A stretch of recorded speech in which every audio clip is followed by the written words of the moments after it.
ਸਤਿ ਸ਼੍ਰੀ ਅਕਾਲ ਜੀ। ਹਵਾ ਦਾ ਫੈਸਲਾ। ਇਸ ਵਾਰ ਜਕਾਂਗੀ ਨਹੀਂ। ਮੈਂ ਸਾਫ਼ ਸੋਚ ਲਿਆ।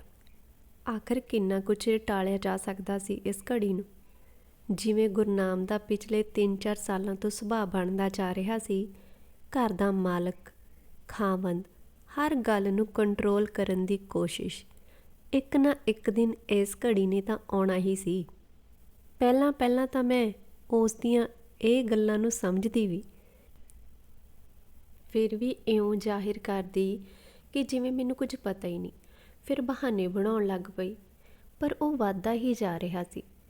ਪਿਛਲੇ ਮਹੀਨੇ ਜਿਵੇਂ ਉਹ ਸਾਵੀ ਤੇ ਉਸ ਦੇ ਪਤੀ ਨਾਲ ਗੁਸਤਾਖੀ ਨਾਲ ਪੇਸ਼ ਆਇਆ, ਤੇ ਫਿਰ ਪਾਪਾ ਜੀ ਤੇ ਅੰਜਲੀ ਨਾਲ, ਉਸ ਨੇ ਮੈਨੂੰ ਅਚੰਭਿਤ ਕਰ ਦਿੱਤਾ ਸੀ। ਤੇ ਇਸ ਗੱਲ ਲਈ ਮਨੋਮਨੀ ਤਿਆਰ ਕਰਨਾ ਕਿ ਹੁਣ ਸ਼ਾਇਦ ਇਹ ਬਹੁਤਾ ਚਿਰ ਚੱਲਿਆ ਜਾ ਸਕੇ। ਮੈਂ ਉਹਨੂੰ ਗੱਲਾਂ 'ਚ ਬਹੁਤ ਵਾਰ ਸਮਝਾਇਆ, ਪਰ ਜਾਂ ਤਾਂ ਉਹ ਕੁਝ ਠਾਣ ਚੁੱਕਿਆ ਸੀ ਕਿ ਮੇਰੇ ਇਸ਼ਾਰਿਆਂ ਨੂੰ ਜਾਣ ਬੁੱਝ ਕੇ ਬੇਧਿਆਨੇ ਕਰਦਾ ਰਿਹਾ, ਜਾਂ ਫਿਰ ਇੰਨਾ ਬੇਵਕੂਫ ਕਿ ਉਸ ਨੂੰ ਅੱਜ ਤੱਕ ਮੇਰੀ ਸਮਝ ਹੀ ਨਹੀਂ ਆਈ। ਆਪਣੇ ਆਪ ਵਿੱਚ ਪਤਾ ਨਹੀਂ ਕਿਹੜੀਆਂ ਹਵਾ 'ਚ ਉੱਡੀ ਫਿਰਦਾ। ਉਹਨੂੰ ਕੀ ਪਤਾ, ਜਿਨ੍ਹਾਂ ਨੂੰ ਅੱਜ ਉਹ ਕਮੀਨੇ ਤੁੱਕੜ-ਬੋਚ ਸਵਾਰਥੀ ਆਖ ਰਿਹਾ ਹੈ, ਉਹਨਾਂ ਦੀ ਖਾਤਰ ਹੀ 8 ਸਾਲ ਪਹਿਲਾਂ ਮੈਂ ਉਸ ਨਾਲ ਵਿਆਹ ਕੀਤਾ ਸੀ। ਨਹੀਂ, ਇਹ ਮੇਰੇ ਕਿਹੜੇ ਗੱਲੋਂ ਬਰੋਬਰ ਸੀ। ਮੈਂ ਜਿਸ ਸਕੂਲ 'ਚ ਲੈਕਚਰਾਰ ਸੀ, ਉਸ ਵਿੱਚ ਇਹ ਕਲਰਕ ਸੀ, ਉਹ ਵੀ ਉਦੋਂ ਐਡ-ਹਾਕ 'ਤੇ। ਮੈਨੂੰ ਉਦੋਂ ਵੀ ਸਕੂਲ ਲੈਕਚਰਾਰ ਤਾਂ ਕੀ, ਕਾਲਜ ਲੈਕਚਰਾਰਾਂ ਤੱਕ ਆਫਰਾਂ ਆਉਂਦੀਆਂ ਰਹੀਆਂ। ਸੋਹਣੀ ਸੀ, ਸਲੀਕਾ ਸੀ, ਸਰਕਾਰੀ ਨੌਕਰੀ ਵੀ। ਵਿਆਹ ਦੀ ਤਾਂ ਕੋਈ ਨਾ ਕੋਈ ਆਫਰ ਆਈ ਹੀ ਰਹਿੰਦੀ ਸੀ। ਪਰ ਇਹੀ ਉਹ ਸਮਾਂ ਸੀ ਜਦੋਂ ਮੈਨੂੰ ਘਰ ਦੇ ਆਰਥਿਕ ਖੋਖਲੇਪਣ ਦਾ ਵੀ ਬੁਰੀ ਤਰ੍ਹਾਂ ਅਹਿਸਾਸ ਹੋ ਚੁੱਕਿਆ ਸੀ। ਬਾਪ ਨੇ ਆਪਣੇ GPF 'ਚੋਂ ਲਗਭਗ ਸਾਰੇ ਪੈਸੇ ਕਢਵਾ ਕੇ ਵੱਡੀ ਭੈਣ ਮਨੂ ਦਾ ਵਿਆਹ ਇੱਕ ਚੰਗੇ ਸਰਦੇ ਪੁੱਜਦੇ ਘਰ 'ਚ ਕਰ ਦਿੱਤਾ। 2 ਸਾਲ ਬਾਅਦ ਹੀ ਜਦੋਂ ਉਹ ਰਿਟਾਇਰ ਹੋਏ ਤਾਂ ਉਹਨਾਂ ਨੂੰ ਪੈਨਸ਼ਨ ਤੋਂ ਇਲਾਵਾ ਮਸਾਂ 2.5 ਲੱਖ ਰੁਪਏ ਮਿਲੇ ਸਨ, ਜਿਹੜੇ ਉਹਨਾਂ ਨੇ ਘਰ ਨੂੰ ਠੀਕ-ਠਾਕ ਕਰਨ 'ਤੇ ਲਾ ਦਿੱਤੇ। ਮੈਂ ਉਦੋਂ ਨੌਕਰੀ 'ਤੇ ਲੱਗ ਚੁੱਕੀ ਸੀ, ਪਰ ਨਿੱਕੀਆਂ ਅਜੇ ਪੜ੍ਹ ਰਹੀਆਂ ਸੀ। ਸਾਰਿਆਂ ਤੋਂ ਛੋਟਾ ਪਾਲ, ਜੋ ਅਜੇ 9ਵੀਂ 'ਚ ਸੀ। ਮੈਨੂੰ ਤੋੜਨ ਵਾਲਾ ਸਭ ਤੋਂ ਪਹਿਲਾਂ ਝਟਕਾ ਮੇਰੇ ਭੈਣ ਮਨੂ ਨੇ ਹੀ ਲਾਇਆ। ਉਸ ਨੇ ਪਹਿਲਾਂ ਬੱਚਾ ਜਦੋਂ ਸਹੁਰੀ ਹੋਇਆ, ਮਿਲਣ ਗਈ ਮਾਂ ਨੂੰ ਉਸ ਨੇ ਲੰਮੀ ਚੌੜੀ ਛੂਛਕ 'ਚ ਲਿਆਉਣ ਵਾਲੇ ਸਮਾਨ ਦੀ ਗਿਣਤੀ ਕਰਾ ਦਿੱਤੀ ਸੀ। ਮਾਂ ਨੇ ਘਰ ਆ ਕੇ ਬਾਪ ਨਾਲ ਗੱਲ ਕੀਤੀ ਤਾਂ ਉਸ ਨੇ ਸਿਰ ਮਾਰ ਦਿੱਤਾ। ਇੰਨੇ 20-25 ਹਜ਼ਾਰ ਦਾ ਕਰਜ਼ਾ ਚੁੱਕ ਕੇ ਜੇ ਇਹਦੇ 'ਤੇ ਹੀ ਤਿਉਹਾਰ ਤੋਰਦੇ ਰਹੇ, ਦੂਜਿਆਂ ਨੂੰ ਕਿਵੇਂ ਪੜ੍ਹਾਵਾਂਗੇ? ਕਿਵੇਂ ਹੋਣਗੇ ਉਹਨਾਂ ਦੇ ਵਿਆਹ? ਮਾਂ ਦਾ ਮਨੂ ਨਾਲ ਕੁਝ ਜ਼ਿਆਦਾ ਹੀ ਮੋਹ ਲਾਡ ਸੀ, ਤੇ ਕੁਝ ਸ਼ਰੀਕੇ 'ਚ ਬਣੀ ਹੋਈ ਵੀ ਕਿ ਉਸ ਨੇ ਆਪਣੀ ਧੀ ਕਿੱਡੇ ਵੱਡੇ ਘਰ 'ਚ ਵਿਆਹੀ ਆ। ਉਸ ਨੇ ਬਾਪ ਤੋਂ ਚੋਰੀ ਮੈਨੂੰ ਕਿਹਾ। ਮੈਂ ਆਪਣੀਆਂ ਸਹੇਲੀਆਂ ਤੋਂ ਪੈਸੇ ਫੜ ਕੇ ਮਾਂ ਨੂੰ ਦੇ ਦਿੱਤੇ। ਇਸ ਗੱਲ ਦਾ ਬਾਅਦ ਵਿੱਚ ਬਾਪੂ ਨੂੰ ਪਤਾ ਲੱਗ ਗਿਆ, ਜਿਸ ਨੇ ਘਰ ਵਿੱਚ ਸੇਹ ਦਾ ਤੱਕਲਾ ਕੱਢ ਦਿੱਤਾ ਸੀ। ਇਸ ਸੇਹ ਦੇ ਤੱਕਲੇ ਨਾਲ ਸਭ ਤੋਂ ਵੱਧ ਲਹੂ ਲੁਹਾਨ ਹੋਣ ਲੱਗੀ ਮੈਂ ਹੀ ਸੀ। ਕਦੀ ਬਾਪ 'ਤੇ ਗੁੱਸਾ ਆਉਂਦਾ ਬਈ ਐਨੀ ਔਲਾਦ ਕਾਹਤੋਂ ਪੈਦਾ ਕਰ ਲਈ, ਤੇ ਕਦੇ ਮਾਂ 'ਤੇ, ਜਿਹੜੀ ਮਨ ਆਈ ਕਰਦੀ ਰਹਿੰਦੀ ਸੀ। ਸ਼ਾਇਦ ਉਹਦੀ ਜਿੱਦ ਨੇ ਹੀ ਪੁੱਤ ਨੂੰ ਲੱਭਦੇ 5 ਕੁੜੀਆਂ ਜੰਮ ਲਈਆਂ ਸੀ। ਇਹਨਾਂ ਹੀ ਦਿਨਾਂ ਵਿੱਚ ਮੇਰੇ ਵਿਆਹ ਦੀ ਵੀ ਗੱਲ ਤੁਰੀ, ਪਰ ਮੈਂ ਟਾਲ ਦਿੱਤੀ। ਬਾਪੂ ਸ਼ਾਇਦ ਮਨੋਂ ਮੇਰੇ ਵਿਆਹ ਨੂੰ ਕੁਝ ਟਾਲਣਾ ਚਾਹੁੰਦਾ ਸੀ, ਕਿਉਂਕਿ ਮੇਰੀ ਤਨਖਾਹ ਘਰ ਤੋਰਨ ਵਿੱਚ ਉਸ ਵੇਲੇ ਸਹਾਈ ਹੋ ਰਹੀ ਸੀ। ਜਿੰਨੀ ਕੁ ਉਹਨਾਂ ਨੂੰ ਪੈਨਸ਼ਨ ਮਿਲਦੀ, ਉਸ ਨਾਲ ਤਾਂ ਘਰ ਤੁਰ ਨਹੀਂ ਸੀ ਸਕਦਾ, ਤੇ ਆਮਦਨ ਦਾ ਕੋਈ ਹੋਰ ਸਰੋਤ ਜ਼ਮੀਨ ਜਾਇਦਾਦ ਹੈ ਨਹੀਂ ਸੀ। ਮੇਰੇ ਨਾਂਹ ਕਰਨ 'ਤੇ ਮੇਰੇ ਤੋਂ ਛੋਟੀ ਸਾਵੀ ਦੀ ਪੜ੍ਹਾਈ ਛੁਡਾ ਕੇ ਉਹਦਾ ਵਿਆਹ ਰੱਖ ਲਿਆ। ਭੂਆ ਦੀ ਦੂਰ ਪਾਰ ਦੀ ਰਿਸ਼ਤੇਦਾਰੀ 'ਚੋਂ ਸੀ ਮੁੰਡਾ। ਭਾਵੇਂ ਦਾਜ ਤੇ ਹੋਰ ਲੈਣ ਦੇਣ ਦੀ ਉਹਨਾਂ ਨੇ ਕੋਈ ਗੱਲ ਨਾ ਕੀਤੀ, ਪਰ ਸ਼ਾਇਦ ਉਹਨਾਂ ਨੂੰ ਵੀ ਇਹ ਸੀ ਕਿ ਵੱਡੀ ਦਾ ਇੰਨਾ ਕੀਤਾ, ਛੋਟੀ ਦਾ ਕਿੰਨਾ ਕੁ ਘੱਟ ਕਰ ਲੈਣਗੇ। ਪਰ ਜਦੋਂ ਵਿਆਹ ਵਿੱਚ ਨਾ ਮਿਲਣੀ ਦੇ ਕੰਬਲ ਮਿਲੇ, ਨਾ ਛਾਂਪਾਂ ਤੇ ਨਾ ਹੀ ਦਾਜ ਵਿੱਚ ਗਹਿਣਿਆਂ ਦੇ ਸੈੱਟ ਵੇਖੇ, ਤਾਂ ਸਾਵੀ ਨਾਲ ਸਹੁਰੀ ਕਲੇਸ਼ ਰਹਿਣ ਲੱਗ ਪਿਆ। 6 ਕੁ ਮਹੀਨਿਆਂ ਬਾਅਦ ਹੀ ਉਹਨਾਂ ਨੇ ਕੁੱਟਮਾਰ ਕਰਕੇ ਉਹਨੂੰ ਵਾਪਸ ਭੇਜ ਦਿੱਤਾ। ਬਸ ਫਿਰ ਘਰ ਦਾ ਮਾਹੌਲ ਨਿੱਘਰਦਾ ਹੀ ਗਿਆ। ਮੇਰੀ ਤਨਖਾਹ ਦੀ ਹੁਣ ਉਡੀਕ ਹੋਣ ਲੱਗ ਪਈ ਸੀ ਘਰ ਦਾ ਗੁਜ਼ਾਰਾ ਤੋਰਨ ਲਈ। ਮੈਂ ਆਪਣੀ ਜ਼ਿੰਦਗੀ ਬਾਰੇ ਸੋਚਣ ਦੀ ਬਜਾਏ ਘਰ ਦੇ ਹਾਲਾਤ ਸੰਭਾਲਣ ਬਾਰੇ ਜ਼ਿਆਦਾ ਸੋਚਣ ਲੱਗ ਪਈ। ਭਾਵੇਂ ਮੈਨੂੰ ਇਹ ਵੀ ਲੱਗਦਾ ਸੀ ਕਿ ਮੇਰੇ ਯਤਨ ਮਨ ਇੱਛਤ ਸਿੱਟੇ ਨਹੀਂ ਕੱਢ ਰਹੇ। ਜਿੰਨਾ ਮੈਂ ਘਰ ਵਿੱਚ ਵਧੇਰੇ ਰਚਿਤ ਹੋਣ ਲੱਗੀ, ਓਨਾ ਹੀ ਆਪਣੇ ਆਪ ਤੋਂ ਬੇਲਾਗ ਵੀ। ਮੈਨੂੰ ਆਪਣੀ ਜ਼ਿੰਦਗੀ ਬਾਰੇ ਸੋਚਣ ਤੋਂ ਓਨਾ ਹੀ ਘੱਟ ਵੇਲ ਮਿਲਣ ਲੱਗਿਆ ਸੀ। ਜਦੋਂ ਵੀ ਮੈਂ ਆਪਣੇ ਵਿਆਹ ਬਾਰੇ ਸੋਚਦੀ, ਮੈਨੂੰ ਲੱਗਦਾ ਛੋਟੇ ਭੈਣ ਭਰਾ ਸਾਰੇ ਰੁੱਲ ਜਾਣਗੇ ਅਤੇ ਉਹਨਾਂ ਦੀ ਖਾਤਰ ਮੈਂ ਆਪਣੇ ਚਾਵਾਂ ਦੀ ਕੁਰਬਾਨੀ ਕਰਨ ਦਾ ਫੈਸਲਾ ਕਰ ਲਿਆ। 5 ਸਾਲ ਬੀਂਦੇ ਬੀਂਦੇ ਛੋਟੀਆਂ ਦੋਵੀਆਂ ਵੀ ਵਿਆਹੀਆਂ ਗਈਆਂ, ਭਾਵੇਂ ਸਧਾਰਨ ਜਿਹੇ ਘਰਾਂ ਵਿੱਚ ਹੀ, ਪਰ ਇਹਨਾਂ ਵਿਆਹਾਂ ਲਈ ਬਾਪ ਦੇ ਨਾਲ ਨਾਲ ਮੈਂ ਵੀ ਆਪਣੇ ਸੰਪਰਕਾਂ 'ਚੋਂ ਪੈਸੇ ਫੜੇ ਸਨ। ਪਿਛਲੇ ਘਰ ਵਿੱਚ ਰਹਿ ਗਏ ਸੀ ਮੈਂ, ਸਾਵੀ, ਪਾਲ ਅਤੇ ਮਾਂ-ਬਾਪ। ਉਂਝ ਮੈਂ ਘਰ ਵਿੱਚ ਕਦੋਂ ਰਹਿੰਦੀ ਸੀ? ਮਸਾਂ ਹਫ਼ਤੇ ਬਾਅਦ, 2 ਹਫ਼ਤੇ ਬਾਅਦ ਕਦੇ ਘਰ ਜਾ ਹੁੰਦਾ ਸੀ, ਜਾਂ ਕਈ ਵਾਰ ਮਹੀਨੇ ਬਾਅਦ ਵੀ। ਪਟਿਆਲੇ ਦੇ ਜਿਸ ਸਕੂਲ 'ਚ ਮੈਂ ਪੜ੍ਹਾਉਂਦੀ ਸੀ, ਉਹਦੇ ਨਾਲ ਹੀ ਇੱਕ ਕੋਠੀ 'ਚ ਕਮਰਾ ਕਿਰਾਏ 'ਤੇ ਲੈ ਕੇ ਰਹਿ ਰਹੀ ਸੀ ਮੈਂ। ਭੈਣਾਂ 'ਚੋਂ ਜਦੋਂ ਵੀ ਕਿਸੇ ਦਾ ਦਿਨ ਤਿਉਹਾਰ ਆਉਂਦਾ ਜਾਂ ਕੋਈ ਜੰਮਣ ਮਰਨ ਦੀ ਰਸਮ ਹੁੰਦੀ, ਤਾਂ ਉਹ ਬਹੁਤੀ ਵਾਰ ਸਿੱਧੀ ਮੈਨੂੰ ਹੀ ਕਹਿੰਦੀਆਂ। ਜੇ ਕਦੇ ਮਾਂ ਨੂੰ ਦੱਸਦੀਆਂ ਵੀ, ਉਹ ਵੀ ਬਾਪ ਨਾਲ ਗੱਲ ਕਰਨ ਦੀ ਬਜਾਏ ਮੇਰੇ ਕੋਲ ਆ ਜਾਂਦੀ, ਜਾਂ ਮੈਨੂੰ ਘਰ ਗਈ ਨੂੰ ਕਹਿੰਦੀ, ਸਵਿਤਰੀ ਦੀ ਕੁੜੀ 15 ਦਿਨਾਂ ਦੀ ਹੋ ਗਈ, ਉਹਦੇ ਕੱਪੜੇ ਖੜਨੇ ਆ, ਵੇਖ ਜੇ ਕਿਤੇ ਪੈਸੇ ਰੱਖੇ ਹੋਏ ਆ ਤਨਖਾਹ ਤੱਕ ਤਾਂ 1.25 ਮਹੀਨੇ ਦੀ ਹੋ ਜਾਵੇਗੀ। ਮਨੂ ਦੀ ਦਾਦੀ ਸੱਸ ਦੇ ਮਰਨੇ 'ਤੇ ਕੱਪੜੇ ਲੈ ਕੇ ਜਾਣੇ ਆ। ਸੁਲੋਚਨਾ ਦੇ ਸੱਸ ਸਹੁਰਾ ਉਸ ਨੂੰ ਲੈਣ ਆ ਰਹੇ ਨੇ, ਉਹ ਪਹਿਲੀ ਵਾਰ ਸਾਡੇ ਘਰ ਆ ਰਹੇ ਨੇ, ਉਹਨਾਂ ਲਈ ਚੰਗੇ ਜਿਹੇ ਸੂਟ ਪਟਿਆਲਾ ਤੋਂ ਆਉਂਦੀ ਹੋਈ ਖਰੀਦ ਲਿਆਵੀਂ। ਕਦੇ ਪਾਲ ਦੇ ਵਿਆਹ ਦੀ ਚਰਚਾ ਲੈ ਕੇ ਬਹਿ ਜਾਂਦੀ। ਸਾਵੀ ਦਾ ਮੁੜ ਵਿਆਹ ਵੀ ਸਮੱਸਿਆ ਬਣਦਾ ਜਾ ਰਿਹਾ ਸੀ। ਉਹਦਾ ਚਿੜਚਿੜਾਪਣ, ਸਾਵਲਾ ਰੰਗ। ਫਿਰ ਹੋਇਆ ਤਲਾਕ, ਕਿਉਂਕਿ ਉਹਦੇ ਪਹਿਲੇ ਸਹੁਰੇ ਦੂਰ ਪਾਰ ਦੀ ਰਿਸ਼ਤੇਦਾਰੀ 'ਚੋਂ ਹੀ ਸਨ। ਇਸ ਲਈ ਉਹਨਾਂ ਨੇ ਆਪਣੇ ਆਪ ਨੂੰ ਸਹੀ ਸਿੱਧ ਕਰਨ ਲਈ ਉਹਦੇ ਲੜਾਕੀ ਹੋਣ ਦੀ ਗੱਲ ਲੋੜੋਂ ਵੱਧ ਫੈਲਾ ਦਿੱਤੀ ਸੀ। ਪਾਲ ਦਾ ਵਿਆਹ ਹੋਇਆ ਤਾਂ ਉਹਦੀ ਵਹੁਟੀ ਅੰਜਲੀ ਨਾਲ ਵੀ ਉਸ ਦੀ ਨਾ ਬਣ ਸਕੀ। ਅੰਜਲੀ ਘਰ ਵਿੱਚ ਸਰਦਾਰੀ ਚਾਹੁੰਦੀ ਸੀ। ਸਾਵੀ ਨੂੰ ਘਰ ਵਿੱਚ ਆਪਣੀ ਸੱਦ ਪੁੱਛ ਘਟਦੀ ਲੱਗੀ। ਉਹ ਨਾ ਕੇਵਲ ਹੋਰ ਚਿੜਚਿੜੀ ਹੋ ਗਈ, ਸਗੋਂ ਅੰਜਲੀ ਦੇ ਨਾਲ ਨਾਲ ਮਾਂ ਨਾਲ ਵੀ ਘੱਟੀ ਵੱਟੀ ਜਿਹੀ ਰਹਿਣ ਲੱਗ ਪਈ। ਇੱਕ ਦਿਨ ਪਾਲ ਤੇ ਪਾਪਾ ਜੀ ਦੇ ਸਾਹਮਣੇ ਕਿਸੇ ਗੱਲੋਂ ਅੰਜਲੀ ਨੇ ਉਸ ਨੂੰ ਬੋਲ ਮਾਰ ਦਿੱਤਾ ਸੀ। ਜੇ ਚੱਜਦੀ ਹੁੰਦੀ ਤਾਂ ਸਹੁਰੀ ਨਾ ਵੱਸਦੀ। ਹੁਣ ਇੱਥੇ ਮੇਰਾ ਜੀਣਾ ਹਰਾਮ ਕੀਤਾ ਹੋਇਆ ਇਹਨੇ। ਪਾਲ ਜਾਂ ਪਾਪਾ ਨੇ ਜਦੋਂ ਵੀ ਅੰਜਲੀ ਨੂੰ ਕੁਝ ਨਾ ਕਿਹਾ, ਤਾਂ ਉਹ ਕੱਪੜਿਆਂ ਵਾਲਾ ਅਟੈਚੀ ਚੁੱਕ ਕੇ ਮੇਰੇ ਕੋਲ ਆ ਗਈ।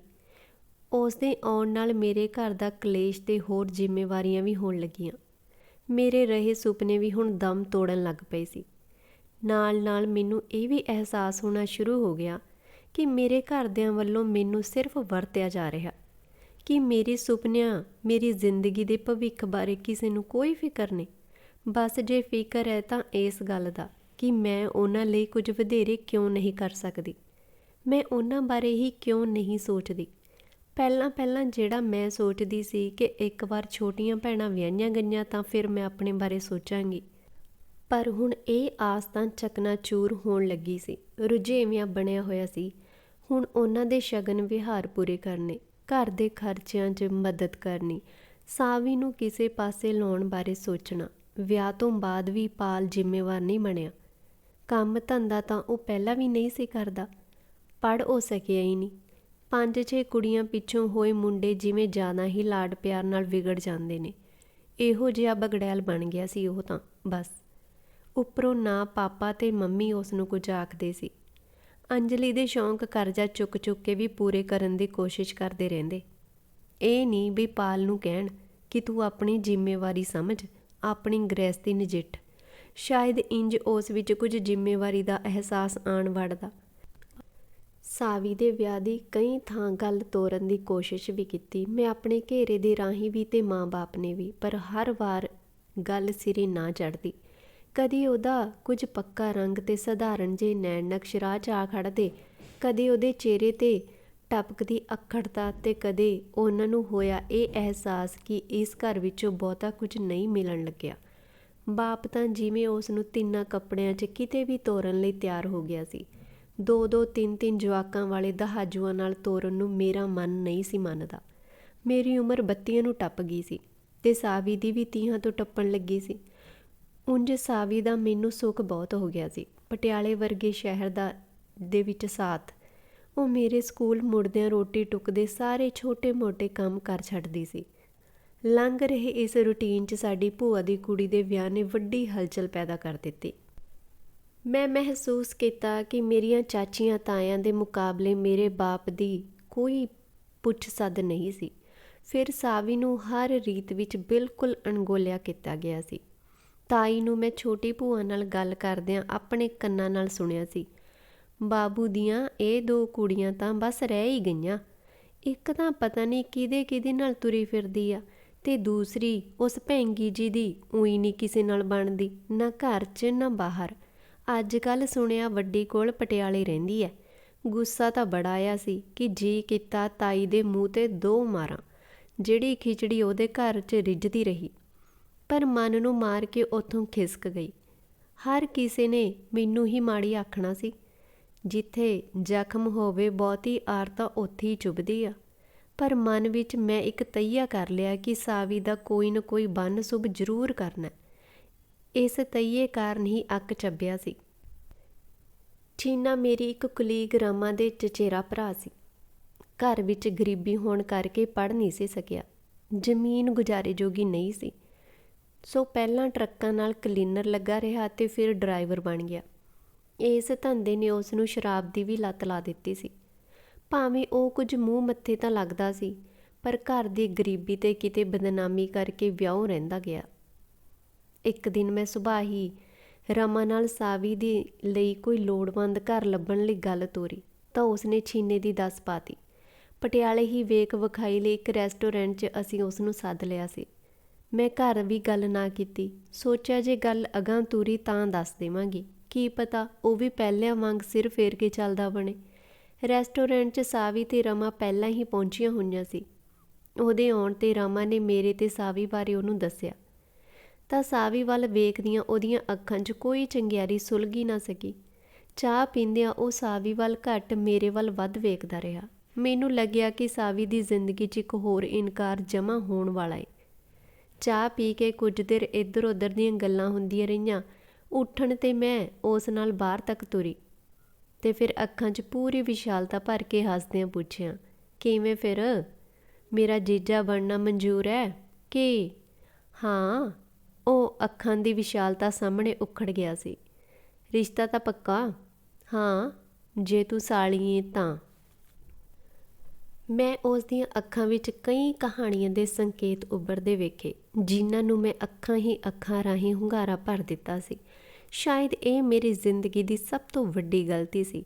ਉਹ ਸਾਵੀ ਨਾਲ ਉਸ ਪਹਿਲੇ ਹੀ ਛਿਣ ਤੋਂ ਜੇ ਜੁੜਿਆ ਵੀ ਤਾਂ ਮੇਰੀਆਂ ਅੱਖਾਂ ਦੇ ਰਾਹੀਂ। ਇਸ ਦਾ ਸ਼ਾਇਦ ਉਸ ਵੇਲੇ ਤਾਂ ਮੈਨੂੰ ਅਹਿਸਾਸ ਵੀ ਨਹੀਂ ਸੀ ਕਿ ਇੰਨੀ ਕੀਮਤ ਤਾਰਨੀ ਪਵੇਗੀ। ਮੈਨੂੰ ਤਾਂ ਸੀ ਕਿ ਰਤਾ ਹੱਸ ਕੇ ਬੋਲ ਲਿਆ ਤੇ ਕਦੇ ਆਇਆ ਨੂੰ ਗਿਫਟ ਗੁਫਟ ਦੇ ਦਿੱਤਾ। ਪਰ ਉਸ ਦੀਆਂ ਆਪਣੀਆਂ ਗਿਣਤੀਆਂ ਮਿਣਤੀਆਂ ਸਨ, ਜਿਨ੍ਹਾਂ ਨੇ ਵਿਆਹ ਤੋਂ ਬਾਅਦ ਹੌਲੀ-ਹੌਲੀ ਰੰਗ ਵਿਖਾਉਣਾ ਸ਼ੁਰੂ ਕਰ ਦਿੱਤਾ ਸੀ। ਮੈਂ ਉਹਦੀਆਂ ਅੱਖਾਂ 'ਚੋਂ ਟਪਕਦੀ ਹਵਸ ਤੋਂ ਡਰਨ ਲੱਗੀ, ਪਰ ਨਾਲ ਦੀ ਨਾਲ ਮੈਂ ਉਸ ਨੂੰ ਪੈਂਡੂਲਮ ਵਾਂਗ ਹਰਕਤ 'ਚ ਰੱਖਣਾ ਚਾਹੁੰਦੀ ਸੀ।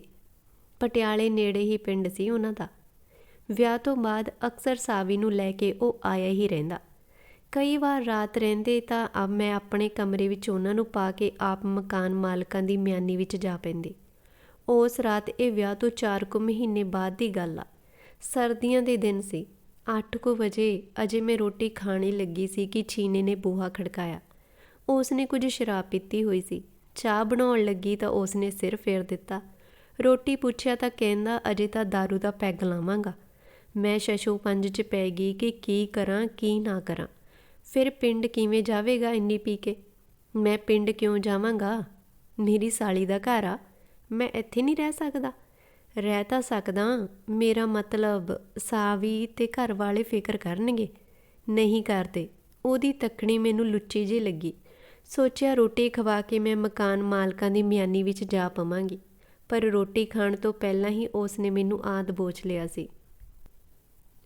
ਛੀਨੇ ਕੀ ਕਰਦਾ, ਹਟ ਪਿੱਛੇ, ਮੈਂ ਝਿੜਕਿਆ। ਉਦੋਂ ਤਾਂ ਸਾਲੀ ਬਣਦੀ ਸੀ, ਹੁਣ ਕੀ ਗੱਲ ਹੋ ਗਈ? ਉਹ ਵੈਸ਼ੀਆਂ ਵਾਂਗ ਮੈਨੂੰ ਅਜੇ ਮੰਜੇ 'ਤੇ ਸੁੱਟ ਲਿਆ। ਮੈਂ ਰੌਲਾ ਪਾ ਦਿਆਂਗੀ, ਮੈਂ ਬੋਲੀ। ਪਾ ਰੌਲਾ, ਕੱਲ੍ਹ ਨੂੰ ਉਸ ਭੈਂਗੀ ਨੂੰ ਗੁੱਤੋਂ ਫੜ ਕੇ ਬਿਠਾ ਦੂੰ ਤੇਰੇ ਬੂਹੇ 'ਤੇ।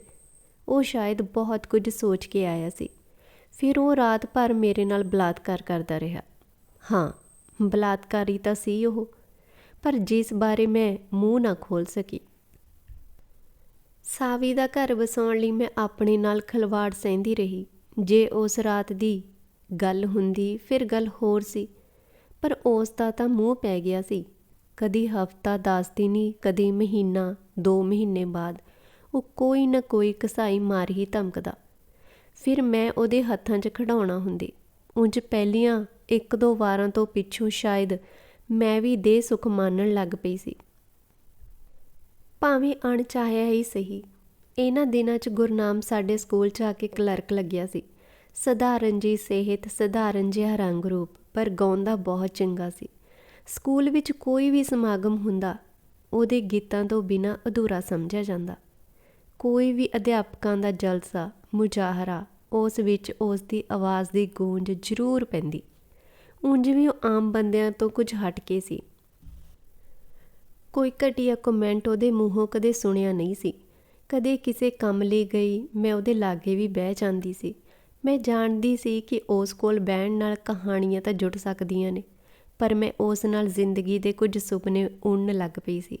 ਮੈਨੂੰ ਗੱਲਾਂ-ਗੱਲਾਂ 'ਚ ਉਸ ਕੋਲੋਂ ਪਤਾ ਲੱਗਿਆ ਕਿ ਉਹ ਗਰੀਬ ਘਰ ਤੋਂ ਹੈ। 2-3 ਸਾਲ ਪਹਿਲਾਂ ਉਹਦੀ ਪਹਿਲੀ ਬੀਵੀ ਮਰ ਗਈ ਆ।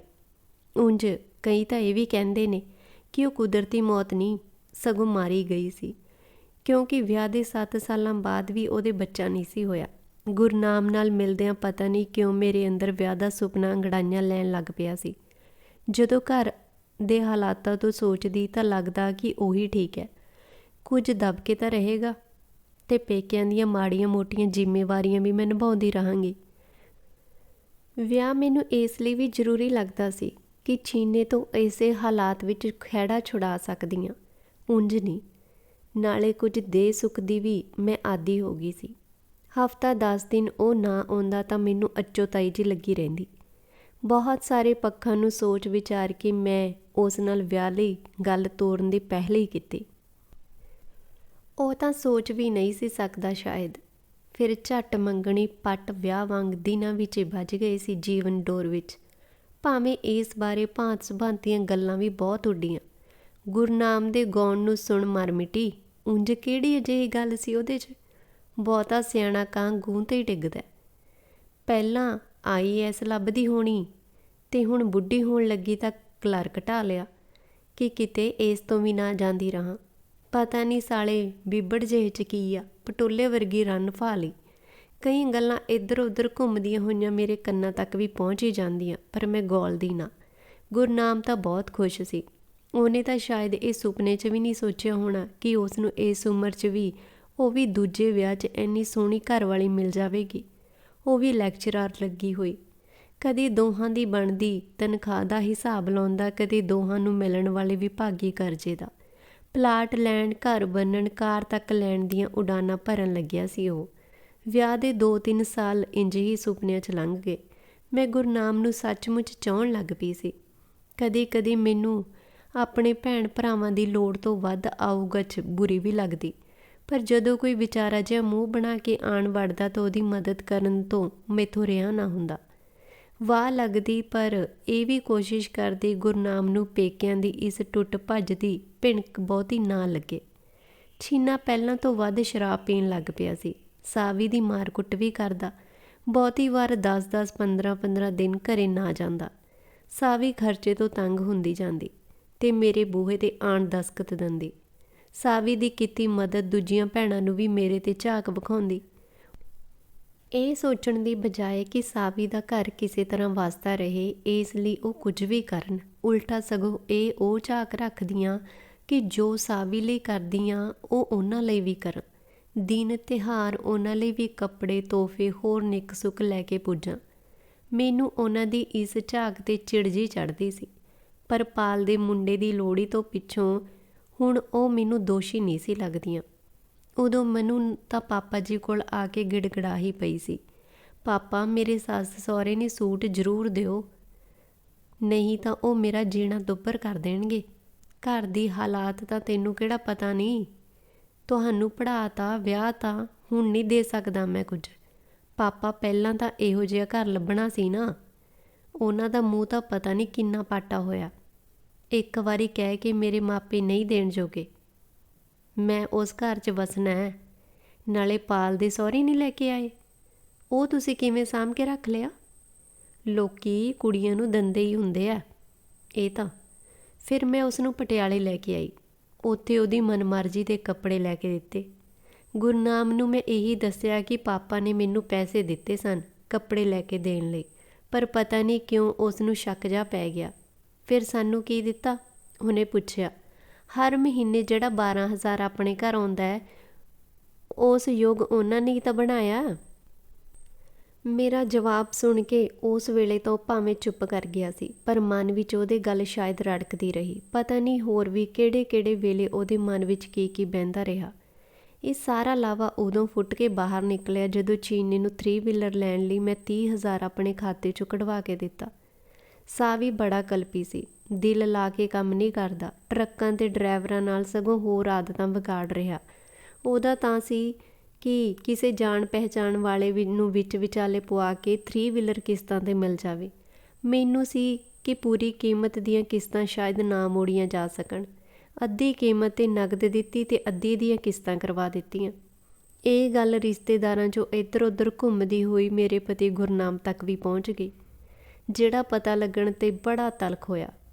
ਹਰਜੋਤ, ਇਹ ਡਰਾਮਾ ਤੂੰ ਕਦੋਂ ਬੰਦ ਕਰੇਂਗੀ? ਜੇ ਆਪਣੇ ਪਿਓ ਦੀ ਔਲਾਦ ਨੂੰ ਪਾਲਣ ਦਾ ਇੰਨਾ ਹੀ ਮੋਹ ਸੀ, ਫਿਰ ਵਿਆਹ ਕਿਉਂ ਕਰਵਾਇਆ ਸੀ? ਲੋਕੀ ਨਹੀਂ ਕਰਦੇ ਆਪਣੇ ਰਿਸ਼ਤੇਦਾਰਾਂ ਦੀ ਮਦਦ।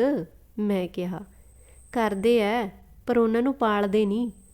ਇੱਥੇ ਤਾਂ ਜੇ ਕਿਸੇ ਦਾ ਕੰਮ ਨਾ ਚੱਲੇ ਉਹ ਇੱਥੇ, ਜੇ ਕਿਸੇ ਦਾ ਨਿਆਣਾ ਜੰਮਣਾ ਉਹ ਇੱਥੇ, ਕਿਸੇ ਦਾ ਸਿਰ ਦੁਖਦਾ ਉਹ ਇੱਥੇ। ਇਹ ਤੂੰ ਮੈਨੂੰ ਵਿਆਹ ਤੋਂ ਪਹਿਲਾਂ ਦੱਸਣਾ ਸੀ। ਬੜੀ ਕਿਚਕਿਚ ਹੋਈ ਸੀ ਸਾਡੀ ਇਸ ਗੱਲ ਤੋਂ। ਕਿੰਨੇ ਦਿਨ ਘੁੱਟੇ ਵੱਡੇ ਵੀ ਰਹੇ।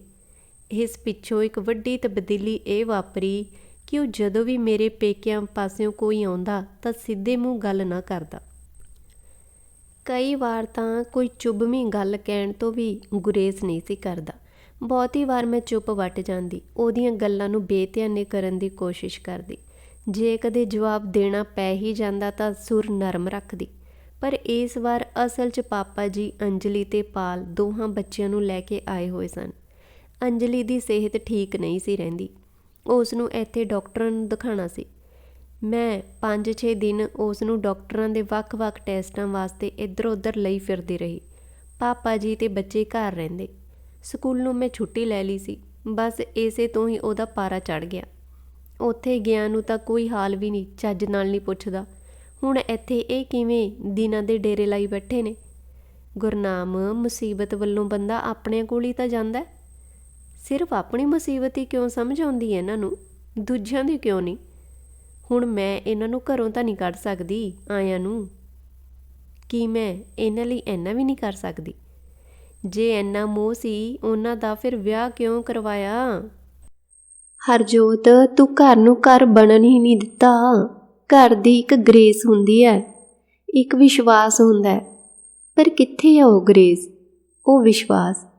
ਇਸ ਘਰ ਵਿੱਚ ਆਪਣੇ ਪੇਕਿਆਂ ਲਈ ਤੂੰ ਪੈਰ ਪੈਰ 'ਤੇ ਝੂਠ ਬੋਲਦੀ ਰਹੀ। ਵੇਖ, ਜੇ ਮੈਂ ਆਪਣੀ ਹੀ ਜ਼ਿੰਦਗੀ ਬਾਰੇ ਸੋਚਣਾ ਹੁੰਦਾ ਤਾਂ ਜਿਹੋ ਜਿਹਾ ਮਰਜ਼ੀ ਵਿਆਹ ਕਰਵਾ ਸਕਦੀ ਸੀ। ਫਿਰ ਤੇਰੇ ਨਾਲ ਹੀ ਨੂੜ ਹੁੰਦੀ ਮੈਂ। ਪਤਾ ਨਹੀਂ ਮੇਤੋਂ ਵੀ ਗੁੱਸੇ 'ਚ ਕਹਿ ਹੋ ਗਿਆ ਸੀ। ਉਂਝ ਭਾਵੇਂ ਇਹ ਗੱਲ ਮੇਰੀ ਜ਼ਿੰਦਗੀ ਦਾ ਸੱਚ ਸੀ, ਪਰ ਮੇਰੇ ਮਨ ਦਾ ਸੱਚ, ਜਿਹਦਾ ਮੈਂ ਕਦੇ ਉਸ ਨੂੰ ਪਤਾ ਨਹੀਂ ਸੀ ਲੱਗਣ ਦਿੱਤਾ। ਉਸ ਨੂੰ ਮੈਂ ਇਹੀ ਅਹਿਸਾਸ ਕਰਵਾਇਆ ਸੀ ਕਿ ਮੈਂ ਉਸ 'ਤੇ ਮਰਦੀ ਹਾਂ, ਬਹੁਤ ਚਾਹੁੰਦੀ ਹਾਂ ਉਹਨੂੰ। ਮੇਰੀ ਉਪਰੋਕਤ ਗੱਲ ਨੇ ਸ਼ਾਇਦ ਉਹਦੇ ਕਿਸੇ ਭਾਵੁਕ ਕੋਨੇ ਨੂੰ ਜ਼ਖਮੀ ਕਰ ਦਿੱਤਾ ਸੀ, ਉਸ ਨੂੰ ਕਿਤੇ ਤੋੜ ਦਿੱਤਾ ਸੀ।